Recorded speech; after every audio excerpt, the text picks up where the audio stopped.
What's up YouTube? True Evil here, back with another Neverness to Everness video. Today I'm going to be breaking down how to play Hathor in NTE, because she is one of the best DPSs in the entire game, but you do need to play her in a certain way to unlock that potential. I'm seeing some people rate her in the middle of tier lists and say her damage is lackluster, which is just simply not true. Her damage is absolutely insane. You just, well, have to build your team in a certain way, which if you press auto equip on your characters, well, you won't be set up with that. So let me walk you through how to build the best Hathor team for insane damage, and of course I will mention free-to-play substitutions in case if you're missing some units. Before we even get to the team specifically, I want to talk about cycle reactions, because this is where the Hathor team has some misconceptions of being weak, and is also why her team is one of the strongest in the game. And the reason why I want to say misconceptions is because people look at the Remora effect here and think that this is the weakest double reaction in the game, and is why Hathor is kind of mid, and this is simply not true. What Remora is a secondary double reaction that is used for charge, and the reason why charge is so good is, as you can see here, Cosmic plus Anima equals Blossom. And Blossom is one of the best damage dealing double reactions in the entire game. And how do we make one of the best double reactions even better? Well, we just add an additional effect, which if you have Remora applied after Blossom is affected, then every time Blossom does damage, you also regain additional ultimate energy. And essentially what this does is every time you switch into Hathor, her ultimate is going to recharge almost immediately. So every time it's Hathor's turn in the rotation, she's going to be able to ultimate and do insane amounts of burst damage, and is why she is so strong. She isn't a main DPS like Nonali where you're chaining basic attacks. You're just switching into Hathor to absolutely burst the enemy down as quickly as possible. And the great thing with charge is every time you switch into her, it's going to be maximum damage, unlike some sub DPSs where you switch in and you don't have the ultimate every time. Every time you switch into Hathor, she is absolutely kicking them down. And the great thing about Hathor teams is, although charge is so strong, she also has access to Stain, which is a Psyche and Lakshana reaction. And the great thing about this is it means you get to use the best off-field character in the entire game with Psyche, which is Hanyul. Hanyul is going to be applying that attack boost as well as off-field damage, and then if you already have your ultimate, right, and you don't need to regain ultimate energy, you can go for the Stain and just make it so Hathor does 20% additional damage on top of all the attack percent bonuses that you're going to be getting from Hanyul herself, which is going to make it so you're going to be doing crazy 5-digit amounts of damage at a part of the game where most characters can only do like 4-digit amounts of damage. It's absolutely insane to see how much her damage potential capabilities are, especially right now in the first week where most people are level 50. Now that we know why the Hathor team is so powerful, let me walk you through each unit and how to build them correctly, because a couple of these units are going to be built differently to maximize this team than how the game wants you to auto-equip those said units. So first off, Hathor is going to be built just like how you would pretty much any main DPS in a game like this, where you're going to want her signature weapon, which is really nice because all you have to do is beat the Headless Rider Anomaly Commission in order to get it. And what I would like to point out is the flat attack from this weapon is so much higher than pretty much any other weapon in the game that you get for free. So that's huge. And not only that, but the secondary effect is crit damage, where most of the other weapons give attack percent. So this means that her signature weapon just does so much more damage than any of the other ones currently, and that is really nice. And you're going to want her console to be, well, the one that makes her do more damage, because she is a Lakshana unit. Really simple unit to build, but the ones that we're going to be building differently for this team are going to be starting off with the main character. The main character is a necessity on this team because her skill allows you to have a constant application of Blossom and Remora, because when you use her skill, it means that there is a cycle effect immediately ready to go right after.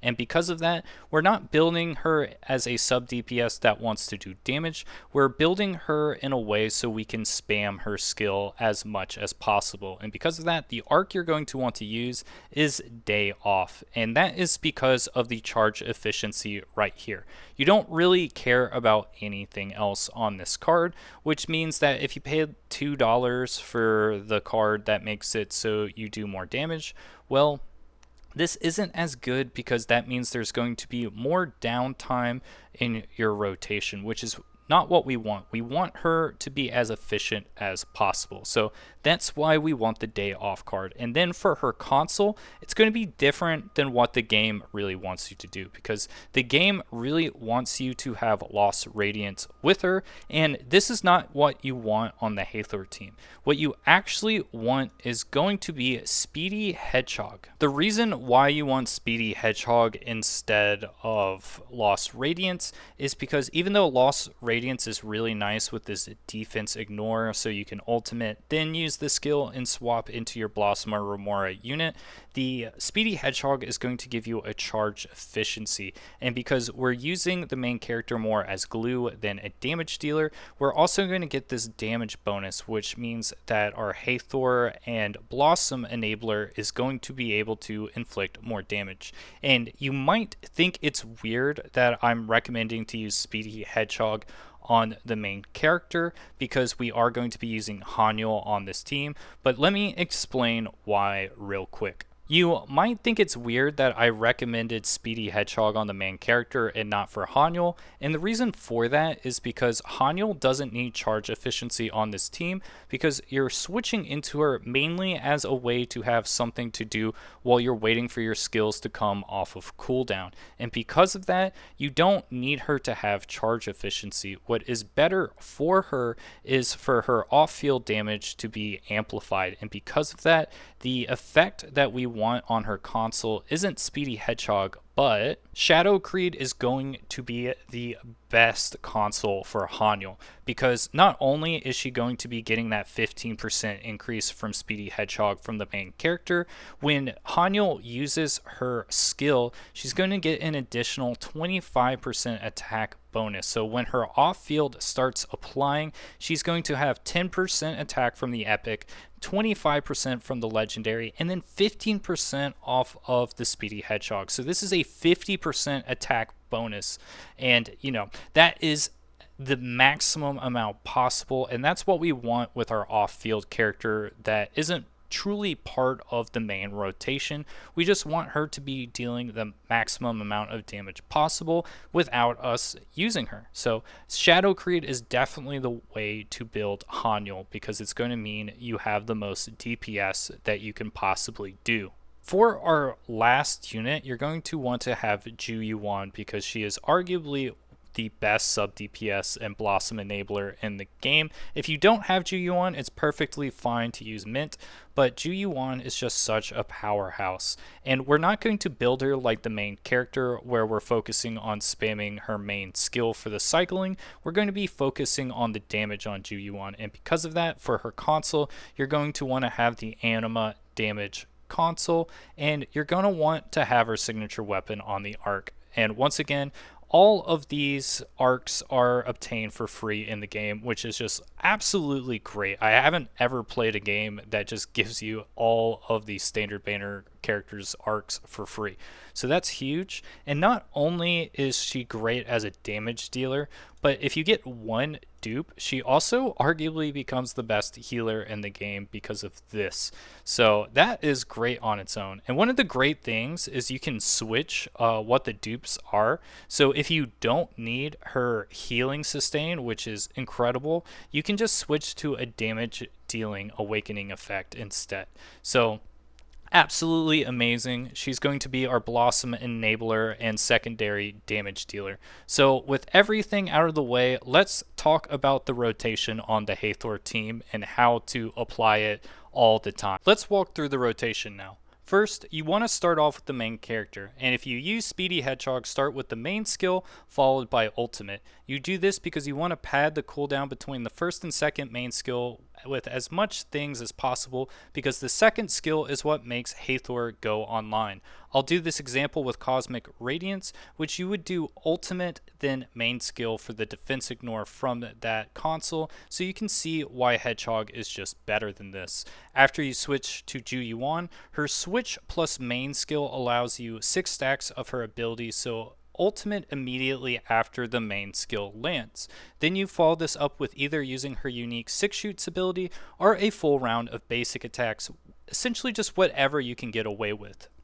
Then we switch in Haniel and use her skill first to get the 25% attack bonus from her console, then use her ultimate to get the maximum off-field effects from her as possible. Then we switch back to the main character. As you can see here, there is downtime if you pick Lost Radiance. With Hedgehog, there is essentially no downtime here, so using Hedgehog is going to save you around 20 seconds once you get to the more difficult fights, so definitely prioritize Hedgehog for the main character.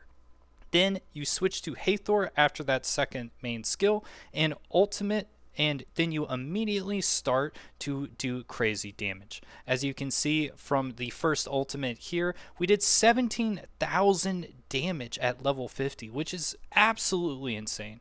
Now that we know her unique rotation, I'm going to also point out some things that Hathor can do that other units can't do, and what makes her an absolutely amazing main DPS. And these effects are mainly going to be for bossing. And the first thing I want to point out is if you hold her basic attack, she has a gap closer, which pretty much no other unit has. So that is really helpful, because sometimes just running to the enemy is just like not very ideal situation. So she has a gap closer if you hold down basic attack, and a lot of people don't like her charge attack, but what it does is it makes people take damage around her every second. And the greatest thing with this is that if you're against a boss where they're far away and then it has that circle parry where you need to attack them to cause them to get parried, you can essentially hold this down, and because it's a constant damage, it will always break the circle, which I think is pretty OP. So you're going to break the circle with the charge effect, which is like the aura, and then you're going to release the charge attack to essentially get maximum amount of damage on a boss. So that is pretty insane on itself. So those are some key things, but also the charge attack is nice because, say if you break every enemy in like a mob situation, you can just hold this down and damage all of them at once.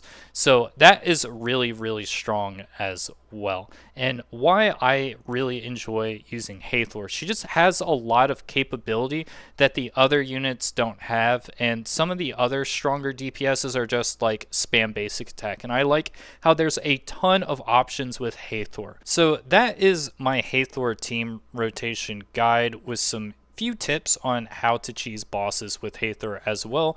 Please press that subscribe button if this guide was helpful to you, because I will be posting tons of Neverness to Everness content. See you guys next time.